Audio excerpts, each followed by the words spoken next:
సమస్త దేశములారా యెహోవాకు ఉత్సాహధ్వని చేయుడి. సంతోషముతో యెహోవాను సేవించుడి. ఉత్సాహగానము చేయుచు ఆయన సన్నిధికి రండి. యెహోవాయే దేవుడని తెలుసుకొనుడి. ఆయనే మనలను పుట్టించెను. మనము ఆయన వారము. మనము ఆయన ప్రజలము. ఆయన మేపు గొర్రెలము. కృతజ్ఞతార్పణలు చెల్లించుచు ఆయన గుమ్మములో ప్రవేశించుడి. కీర్తనల పాడుచు ఆయన ఆవరణములో ప్రవేశించుడి. ఆయనను ఆయనను స్తుతించుడి. ఆయన నామమును ఘనపరచుడి. యెహోవా దయాళుడు. ఆయన కృప నిత్యముండును. ఆయన సత్యము తరతరములుండును. ఈ వాక్యము మన వెనుకల్లో ఫలింప చేయును గాక. స్తోత్రం కృపతో రక్షించితివే స్తోత్రం అవును నా రక్షణకర్త స్తోత్రం నిరక్తమిచ్చి విమోచించినావే నా రక్షణకర్త స్తోత్రం.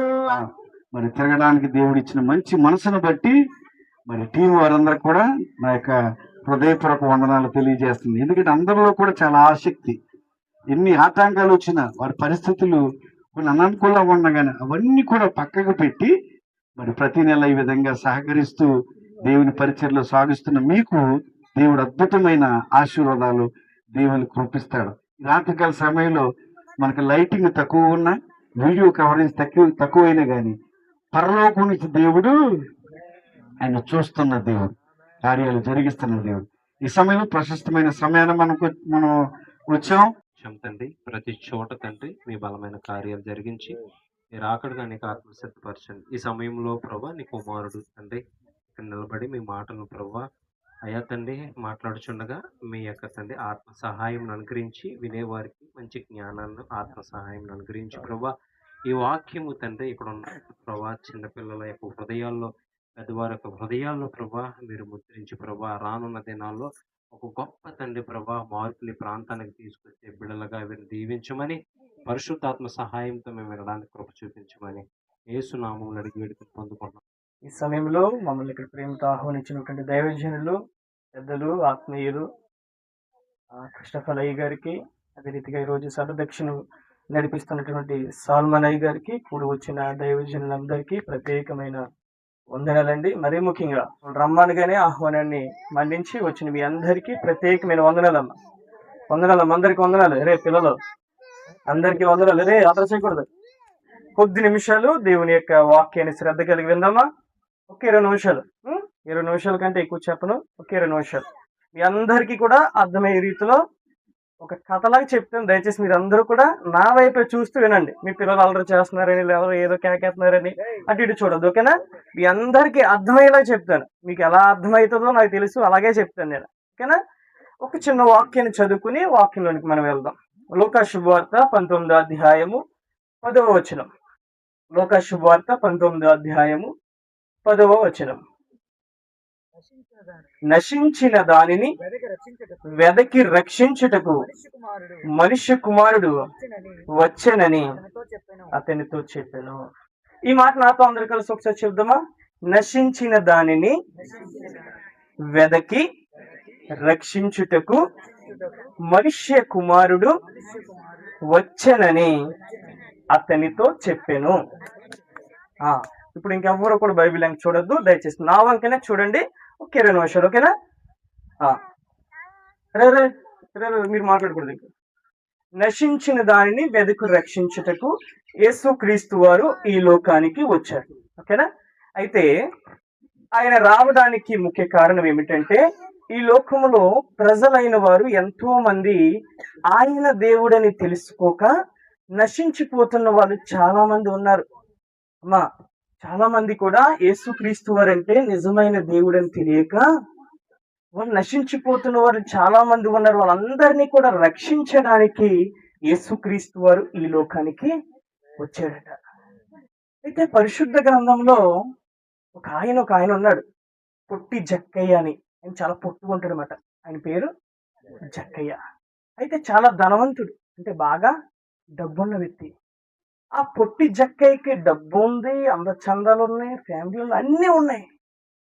అయితే అతనికి ఏం లేదు, రక్షణ లేదు. రక్షణ అంటే యేసుక్రీస్తు వారిని అతను తెలుసుకోలేకపోయాడు. ఇప్పుడు అన్నీ ఉన్నప్పటికీ ఆయన జీవితంలో ఎవరు లేరండి? ఇప్పుడు అతని డబ్బు ఉంది, అన్నీ ఉన్నాయి. కానీ అన్నీ ఉన్నప్పటికీ అతనిలో ఎవరు లేరు? దేవుడు లేరు. ఆ దేవుడి పేరే యేసుక్రీస్తు వారు. అయితే అతను మంచి డబ్బు ఉన్న వ్యక్తి, అన్ని ఉన్న వ్యక్తి, ఆ సొసైటీలో మంచి పలుకుబడి ఉన్న వ్యక్తి. ఇటువంటి సందర్భంలో యేసుక్రీస్తు వారు తన ప్రజలతో అనగా జన సమూహంతో, యేసుక్రీస్తు వారు ఎక్కడికి కూడా ఒక్కడు కూడా వెళ్ళడు. అంటే ఆయనతో పాటు ఎంతో మంది ప్రజలు ఆయనతో ఎప్పుడు ఉంటారన్నమాట. అటువంటి సందర్భంలో యేసుక్రీస్తు వారు ఒక చోట ఉన్నప్పుడు ఆయనతో అనేక మంది జనం మాట ఇలాగే ఉన్నప్పుడు ఆ పొట్టోడికి మరి జక్కయ్యకి యేసు ప్రభు వారు కనపడరు అంతమంది జనంలో. ఇప్పుడు ఇంతమంది మీరందరూ ఏమైనా ఏమోలే, మీరందరూ జనంలో మీరందరూ నించున్నారనుకో, మీలో ఎవరైనా పొట్టి పిల్లోడు ఉండడానికి వాడు కనపడతాడా? కనపడ్డు. ఎందుకు కనపడ్డావు? ఆడు పొట్టోడు కాబట్టి కనపడ్డావు. అలాగే అనేక మంది జన సమూహంలో జక్కయ్య పొట్టోడు కాబట్టి ఆ పొట్టోడు దేవునికి కనపడడని ఆడికి అర్థం చేసుకుని ఏం చేశాడు తెలుసా? ఇలా చెట్టు ఒకటి ఉంటే ఆ చెట్టు ఎక్కేసాడు అనమాట. ఏమని? ఆ పొట్టోడికి దేవుడు కనపడ్డు కాబట్టి యేసయ్యను చూడాలని ఒక ఆశ మాట. అంటే నాకు డబ్బు ఉంది, నాకు అందచందాలు ఉన్నాయి, నాకు అన్నీ ఉన్నాయి, కానీ ఆయన ఎవరో యేసుప్రభు అంట. అసలు ఆయన చూడాలని ఒక ఆశ ఆయన ఏం చేశాడు? పొట్టోడికి యేసయ్య కనపడక చెట్టు ఎక్కేసాడు. ఆ చెట్టు ఎక్కేసి చూస్తున్నాడు అన్నమాట యేసయ్యను. ఆ జన సమూహం అంటే జనమందరిలో ఉన్న యేసయ్యను చెట్టు మీద నుంచి చూస్తున్నాడు. అప్పుడు యేసయ్యే ఆ జక్కయ్యను చూచి, ఆ పొట్టువాడిని చూచి, జక్కయ్య నువ్వు చెట్టు పై నుంచి కిందకి దిగు, ఈరోజు నేను నీ ఇంటికి వస్తానని చెప్పాడు జక్కయ్యతో. అప్పుడు ఆ జక్కయ్య ఆశ ఏంటి? అసలు యేసయ్యను చూడాలని. ఇప్పుడు యేసయ్య ఏమన్నాడు? నేను మీ ఇంటికి వస్తాను రా బాబు, నువ్వు నన్ను తీసుకెళ్ళరా అన్నాడు. అప్పుడు వెంటనే జక్కయ్యకు ఉన్న ఆశతో వెంటనే చెట్టు దిగిపోయి యేసయ్య దగ్గరికి వచ్చేసి యేసయ్య జక్కయ్య కలిసి జక్కయ్య ఇంటికి వెళ్ళిపోయింది. జక్కయ్య ఇంటికి వెళ్ళగానే ఆ జక్కయ్య ఎంతో సంతోషం అన్నమాట. అరే నేను పొట్టువాడిని, అసలు దేవుణ్ణి చూడలేను అనుకున్నాను, అయినప్పటికీ నేను చెట్టు ఎక్కేసిన చెట్టు పైన ఉన్న నన్ను దేవుడు చూశాడు, రమ్మన్నాడు, నా ఇంటికి వచ్చాడని తెగ సంతోషపడిపోతున్నాడు అన్నమాట. అప్పుడు అక్కడ జక్కయ్య ఇంటికాడ అన్నాడు, యేసయ్య నేను అనేక మంది నేను మోసం చేశాను, ఇప్పటి వరకు నేను చాలా పాపం చేశాను, నేను చాలా తప్పిదములు చేశాను, నన్ను క్షమించేసయ్యా అని. నేను ఎవరినైనా మోసం చేస్తే ఎవరి దగ్గరైనా ఒక 100 రూపాయలు, ఆ 100 రూపాయలకే 4 వంతులు చెల్లించి నేను మరలా వాళ్ళకి ఇచ్చేస్తాను, నన్ను క్షమించేసయ్యా అని ఆ జక్కయ్య యేసుప్రభు వారితో అన్నాడు. మన దేవుడు మంచి దేవుడు కదండి. మన దేవుడు గుణం కలిగిన దేవుడు, కరుణ గల దేవుడు, ఆయన ప్రేమ గల దేవుడు. మనము ఆయన దగ్గరికి చేరుతామంటే ఆయన ఏమాత్రం వద్దండో, నువ్వు రారా బాబు, 24 గంటలు నువ్వు ఎప్పుడు వచ్చినా నాకు పర్లేదు, నువ్వు రా అంటాడు ఆయన.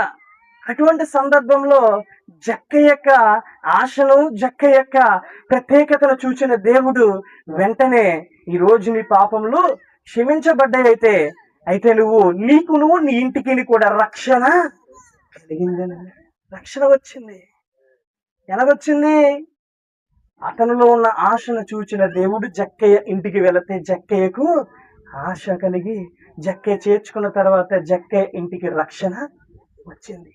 ఈరోజు మీరు కూడా అదే జన సమూహము కలిగి ఇక్కడ యేసయ్య మాటలు విందామని వచ్చారు ఇక్కడికి. ఇప్పుడు మీరు పొట్టువారు కాదు, అందరూ కూడా కింద కూర్చున్నారు, నేనే మీకు నిలబడి వాక్యం చెప్తున్నాను. అయితే ఇక్కడ యేసయ్య ఏం చెప్తున్నాడంటే, ఆనాడు జక్కయ్య తను నశించిపోయాడు అన్నమాట.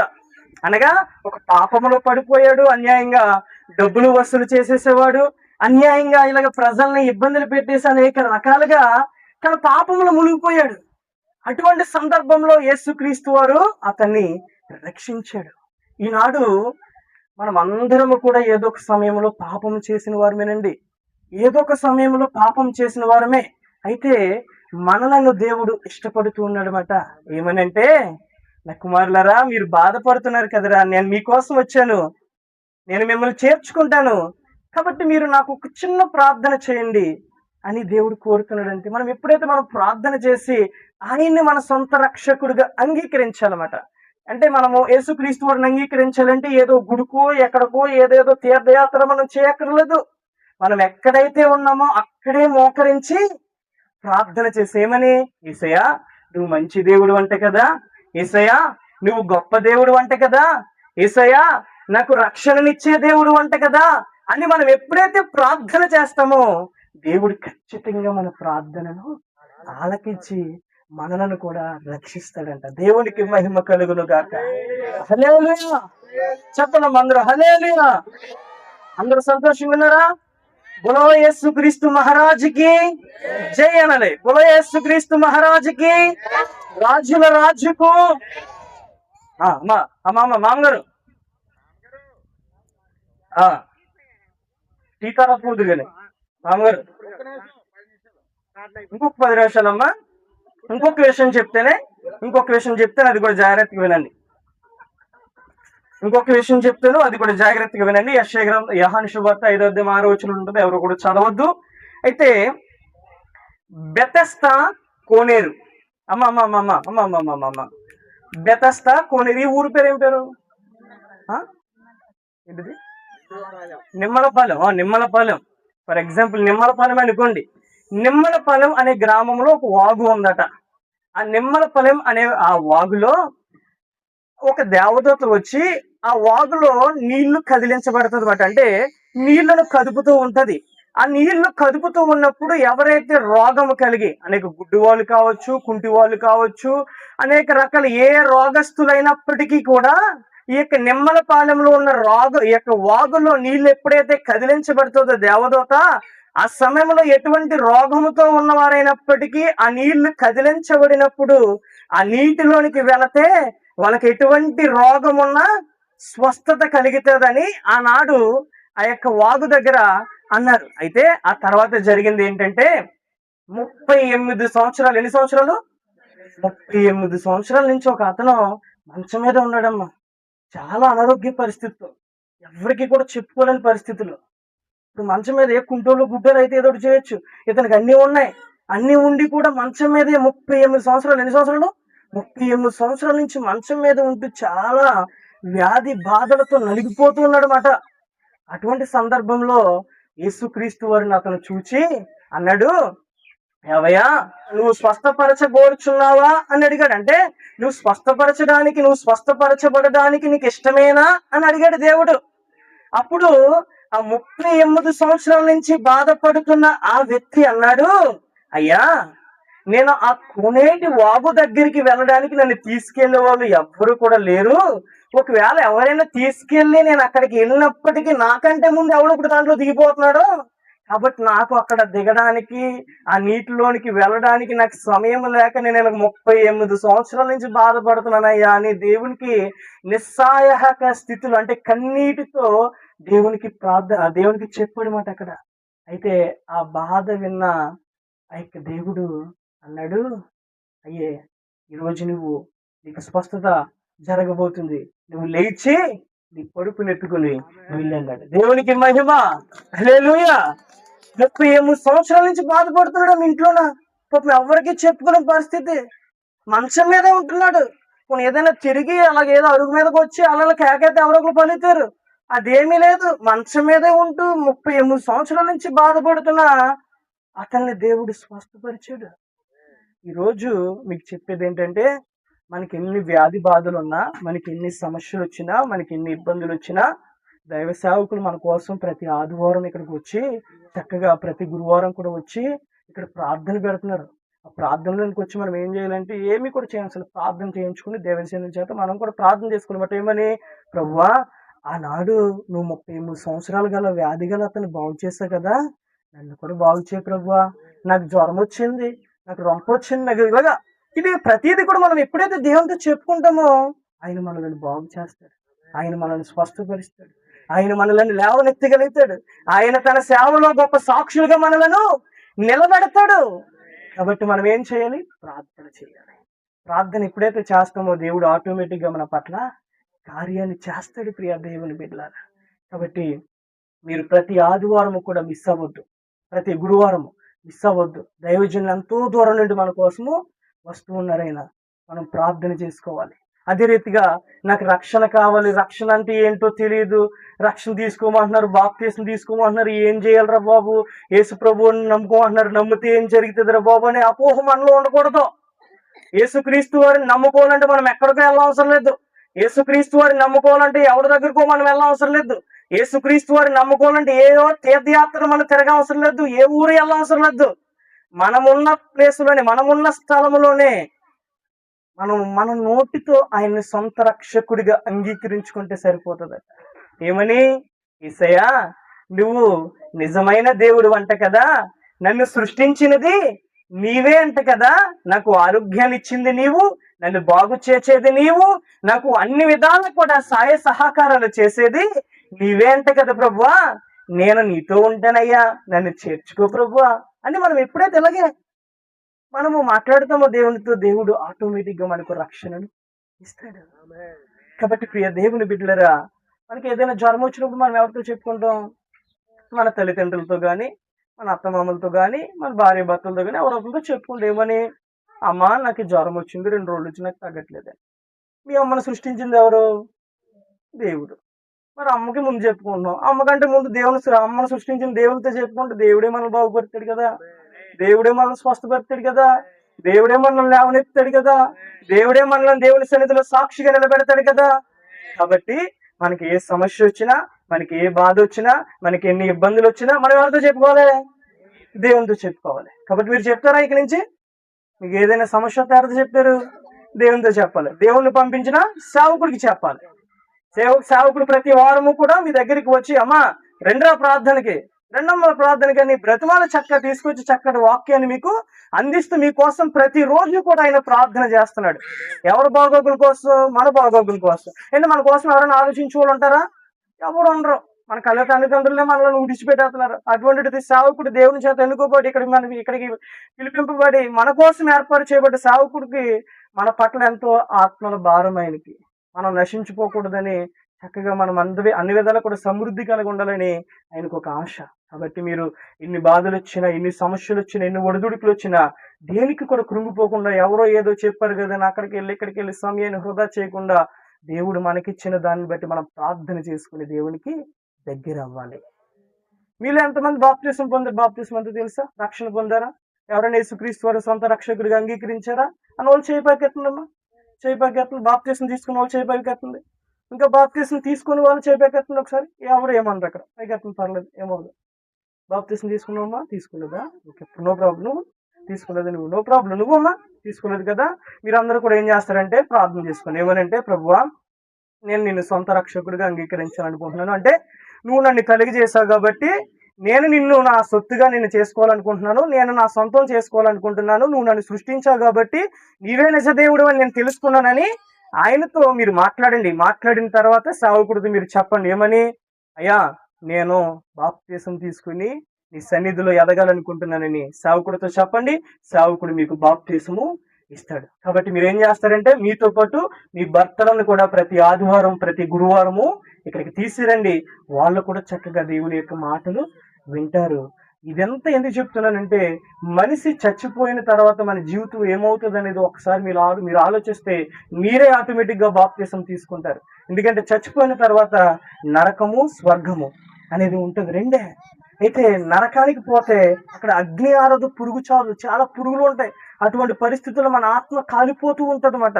అదే మనం బాప్తిసం తీసుకుంటే దేవుని రాజ్యానికి మనం వారసులవి. ఆ పరలోక రాజ్యంలో, ఆ స్వర్గములో ఇక్కడ ఉన్నట్టు ఇవేమి కూడా దోమలు, ఈగలు, కోళ్ళు ఏముండవు.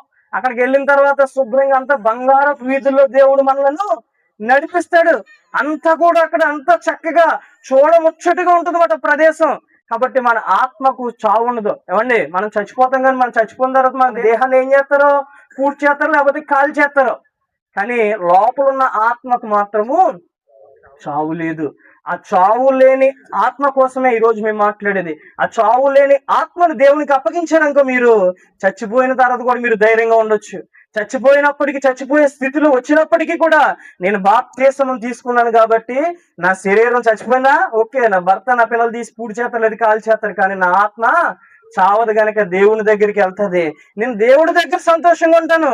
చిరకాలము కూడా ఆయన మందిరంలో నేను అక్కడ నివాసం చేస్తానని దావీదు అన్నాడు. అదే రీతిగా మనము కూడా చక్కగా జీవితకాలం అంతా దేవుని దగ్గర ఉంటాం. కాబట్టి అటువంటి జీవితము దేవుడు మనకి ఇవ్వాలని మనం ప్రార్థన చేద్దామా? ఒకసారి అందరూ కూడా మోకరించి ప్రార్థనలు ఏకీభవించండమ్మా. ప్రార్థన అందరూ కూడా మోకరించండి, అందరూ మోకరించండి. చిన్న ప్రార్థన చేద్దాం. ఈ సమయంలో సంతోష్ గారు ప్రార్థన నడిపిస్తారు.